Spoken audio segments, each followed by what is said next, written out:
শরীয়ত কি? শরীয়ত হচ্ছে আল্লাহ তাআলার বিধিবিধান এবং রাসূল সাল্লাল্লাহু আলাইহি ওয়াসাল্লামের সুন্নাহ।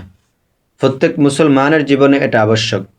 কেউ যদি মনে করে যে আমি শরীয়তে বিশ্বাসী না, অথবা আমি শরীয়ত মানি না, অথবা শরীয়তের আইন বাস্তবায়িত হোক এটা স্বপ্নেও দেখে না, তাহলে সে ইসলামের মধ্যে থাকে না। কারণ একজন মুসলমান আল্লাহ তাআলাকে রব মানবে এবং আল্লাহ তাআলার বিধানের কাছে মাথা নত করে দিবে, এটাই একজন মুসলমানের কর্তব্য।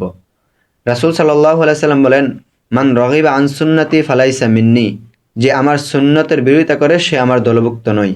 এবং আল্লাহ তাআলা কোরআনে কারিমের মধ্যে বলেন, তারা ততক্ষণ পর্যন্ত মুসলমান হতে পারবে না যতক্ষণ পর্যন্ত না তারা তোমাকে অর্থাৎ রাসূল সাল্লাল্লাহু আলাইহি সাল্লামকে বিচারক হিসেবে গ্রহণ না করবে এবং তিনার ফয়সালা গ্রহণ না করবে।